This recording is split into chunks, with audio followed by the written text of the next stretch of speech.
Okay, we are back for part two with our amazing interview with Ted Flynn about Garabandal. If you missed yesterday, we suggest you go to our GRN online YouTube channel and pick up the interview there. It was a fascinating history of Garabandal, the apparitions from 1961 to 1965 in Garabandal, Spain, and it is something that we can talk about. It is not forbidden by the church, so we are spending the time because a lot of this is being floated recently, Adam, all around the internet again about the signs and what's happening with what's going on with world affairs and how this all plays into these alleged apparitions in Garabandal. So we're going to go back with our wonderful speaker and author, Ted Flynn. But why don't you do a real quick reintroduction, Adam, and Ted could pick up. And we really want to get into, Ted, the warning, the illumination of conscience, and the miracle. Adam? Sure. So, yeah, welcome back, everybody. If you listened yesterday, we're talking again with Ted Flynn, who has been kind of researching and keeping track of and thinking about Garabandal and what happened there for about 30 years now. He's done a lot of different works and different apostolates. He's interested in different aspects of the church's teaching, specifically around abortion and providing good formation for young people there. He's written a number of books that we talked about yesterday, and he's just here sharing, his knowledge about Garabandal, and also in the context of the brand new Vatican document on the way Marian apparitions are to be judged. And today, I'm looking forward, Ted, to hearing about, because I've only heard, I've heard these words. I'd like to know really, what is this miracle? What is this sign? What is this illumination of conscience? And when's it going to happen? Well, the answer is, on one of them, I can tell you what some is, but when's it going to happen? The answer is emphatically, I don't know. And there are a lot of people who feel they do know, but I don't.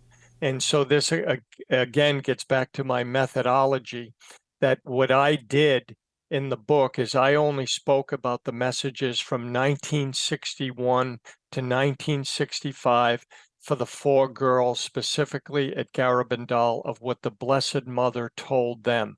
Now, anybody who knows other apparition sites, whether it's La Salette, Akita, Japan, or Fatima, or some other sites, there is a lot of speculation on when exactly these events are. But now, since I've heard of Garabandal since 1984, I've never met anybody yet who has ever guessed it. And for many, many, many years, they've been speaking about when it will be, all of the way to where some people have said it would be in an even-numbered year, in the month of April. Well, here we are. Guess what? They said that years ago, that they felt it would be in 2024.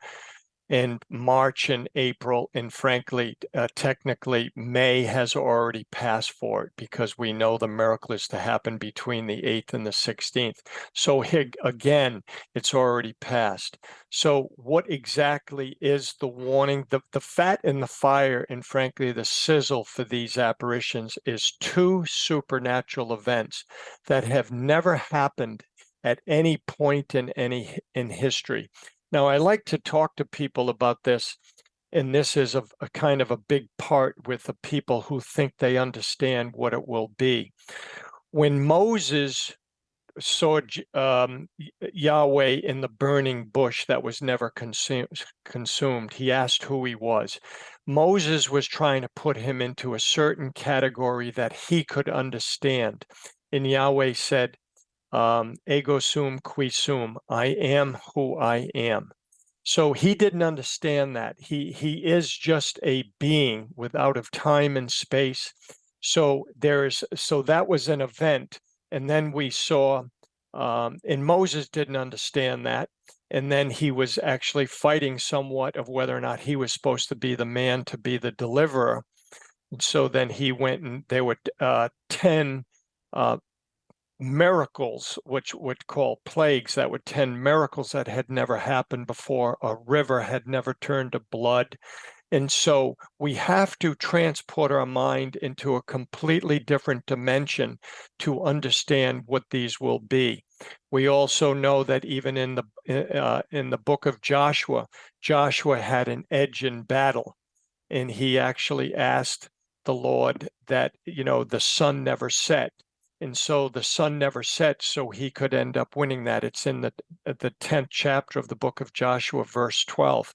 So, and then we also know from the miracle of the sun at Fatima, a sun had never hurtled to the earth, where according to the New York Times, there were 70,000 people in that field sopping wet, where then after the sun came to the earth, which was a prophesied miracle that nobody knew what it was, but it had never happened before.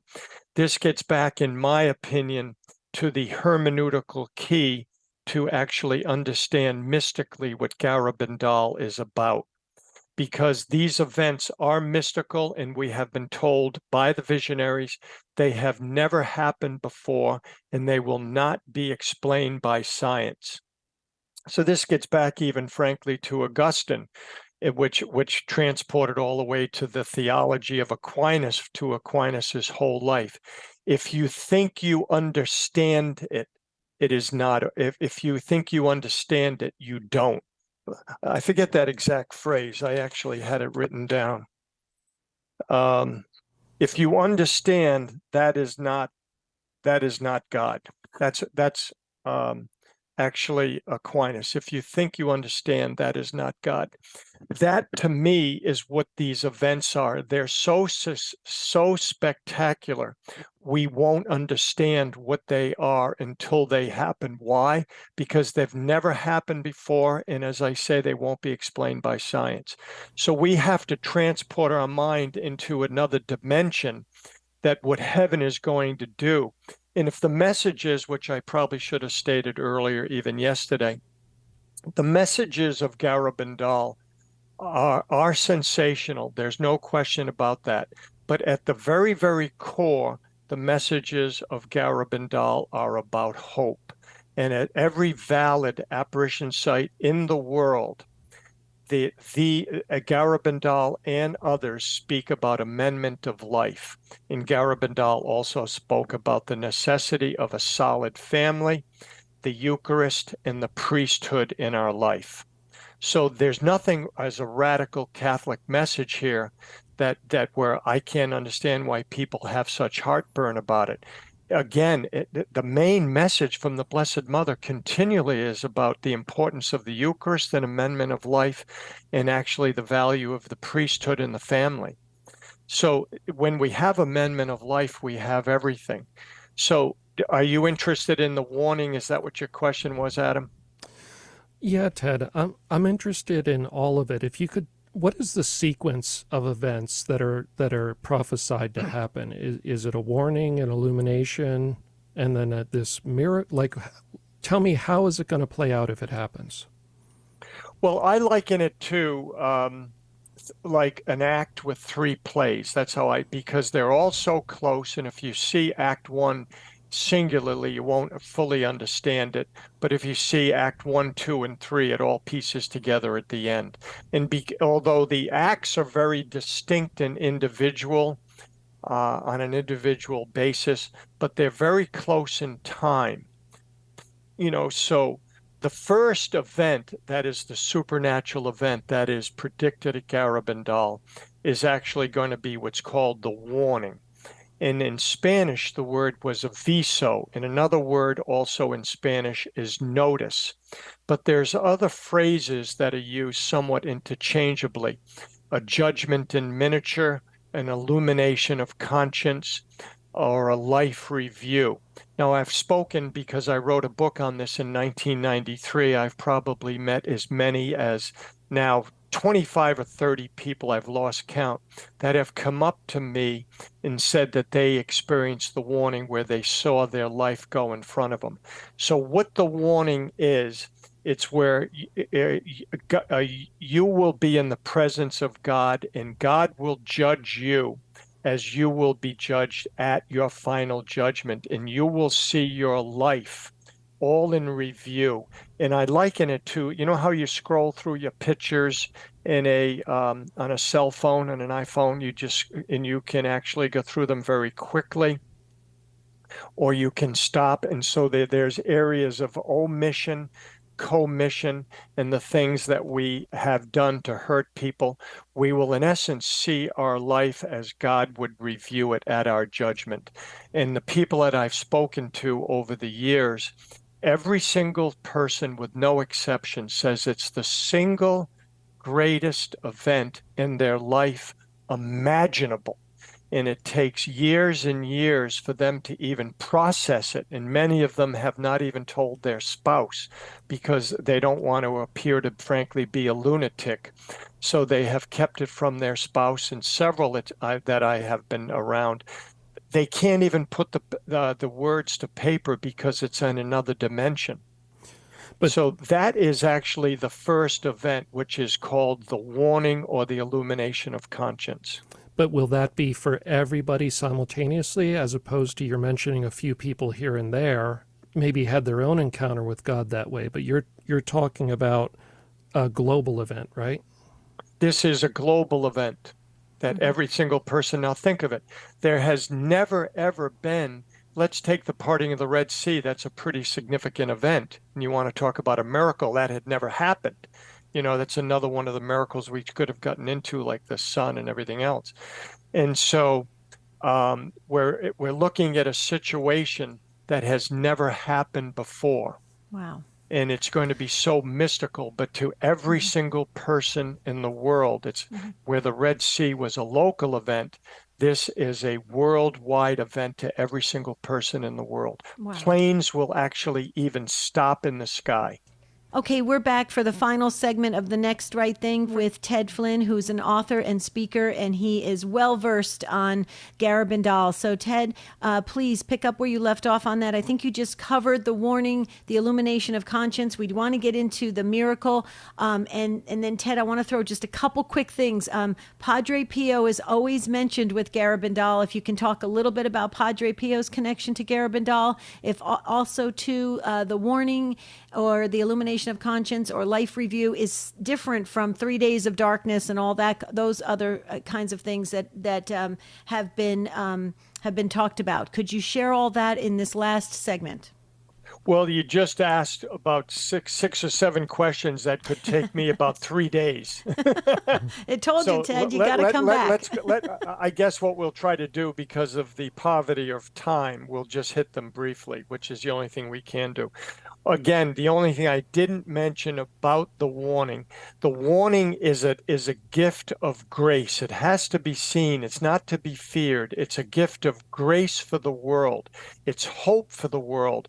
It's in our fallen state that is right now declining at an incredibly rapid pace. The reason for the warning is to correct the conscience of the world.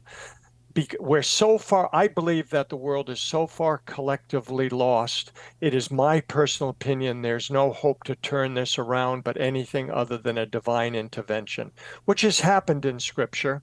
So that's where we're at. So the next thing that I think what you were asking, Adam, is what the next event within 1 year of the warning. Now, there are people that are probably listening to this that follow certain mystics, visionaries, and locutionists, where they've got anywhere from 4 weeks to 6 weeks to three months to 6 months.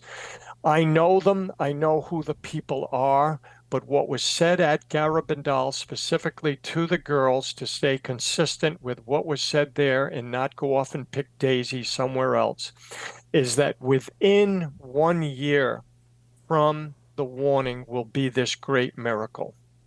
And I think that's what you're referring to. And then I guess so we don't forget about Padre Pio, because you asked that, we can come right back to the warning. Padre Pio was very committed. He wrote a letter to Conchita. It's very well established that the letter is actually visible. There's pictures of it that have been taken all over the net. He gave Conchita, when he died, his veil, and it's alleged through anecdotal stories, which I personally believe are very true, that he actually sent a glove of his where he had the stigmata. We know also Mother Teresa was a believer in it, was vocal about it. I have these stories in the book because they're so significant. with Padre Pio and Mother Teresa as modern day saints versus those years ago. And we know that Pope Paul VI said some beautiful, beautiful things about it, as did John Paul II, making an inscription in a book with a man by the name of Albrecht Weber, which is called Garabandal, the Finger of God, where there was an inscription via Bishop Jeevish. So we know that there's many significant people, including even Mother Angelica, which most people don't know. When Mother Angelica was healed from her metal leg braces for just 42 years, the one place she went in the entire world after being devoted to the Sacred Heart, the Infant of Prague, and other things, the one place where she went to give thanks was to Garabandal. Mm. So I get that the warning is an experience everybody has around the world, probably simultaneously, I'm guessing, or basically at the same time. But is the miracle going to happen all over the world too? Do we know where it's going to happen and what is it going to be? We do. I think we only have a few minutes left for this whole thing. I guess what we'll do is hit these really, really quick. The answer to your question directly is the miracle is only going to take place at the 9 Pines of Garabandal. Okay. And so there's quite a bit of information on the miracle. And because of time, why don't we just hit really, really quickly? The miracle is for the conversion of Russia. It will coincide with an event in the church. We don't know exactly what that is, but it has to do with a major church event where, now listen to this, where there would be the reunification of Christians. So to imply that there was a reunification, it means there was a split. We didn't split from Islam or Judaism, but the church did split from the Eastern Rite and the Western Rite nearly 1,000 years ago. And 507 years ago, we split with the Reformation. So there's a promise there that is actually tremendous. Now, there's information that is literally off the chart specific on Garabandal, and my feeling is that it's so specific is for the simple reason that we're so far lost as a world. We need this kind of guidance right now from heaven to put us on the right path. The description of the great event in the church is actually somewhat exaggerated in the Spanish. It could be a particular event or a specific event. Okay. But the Blessed Mother said the miracle is not only for the conversion of Russia, but for the conversion of the whole world. Thus, all will love our hearts. Okay, so in the short time we have left, so it happens there. What is that third part? I think I heard about a sign maybe that's going to be lingering there that people can see? Well, there's going to be a permanent sign which will be left there. Now, there's a lot of speculation and a lot of opinion on that, but there will be some sort of permanent sign, which I get into in the book at quite a bit of length of what looking at some of the history, but I don't make a prognostication on what it will be. But it will be left there to the end of times. Not the end of the world, but the end of times. What we're doing is we're moving into a new era with the church, an ERA, a new epoch, an EPOCH. We're moving into another dimension with the church, exactly where when Moses came, he brought us Mosaic, he brought the world Mosaic law, which they lived under for 2,000 years. And then we came with Jesus with the redemption. And so there's events to be taking place at here in the world that are so significant, it's going to virtually change the world. Wow. But here's one I think you'd be interested. The Blessed Mother said, now listen to the word the greatest word. It is the definite article. It will be the greatest miracle ever performed by Jesus for the world. It will be supernatural and has never been seen before and not be explained by science, as I've said. Padre Pio saw the miracle before he died. The reigning Pope will see the great miracle from wherever he is. And I guess because of time, we'll just hit a few of the very last things. It's going to take place between the dates of the 8th and the 16th of the months inclusive of the months of March, April, May, or June. Now, people following this, they may have heard in the past, April or May. That's very, very possible. The Holy Spirit's very dynamic. It's very possible. But I'm just telling you what they said because Conchita was once talked about it on a radio program, and she specifically said March, April, May, or June. Well, Ted, I wish we had more time, so we're going to invite you back. You're always welcome on Morning Joy. I know you're very busy, but if our listeners want to dive deep into Garabandal and learn about the visionaries, the messages, it's fascinating, and we just thank you so very much for spending this 2-day interview with us. We will definitely keep up to speed on what's happening, and if anything happens, Ted, please contact us at Morning Joy and let us know so we can be the first to announce it to our listeners. But for now, if you want to pick up one of or many of Ted Flynn's books, please go to sign.org, sign.org, O-R-G.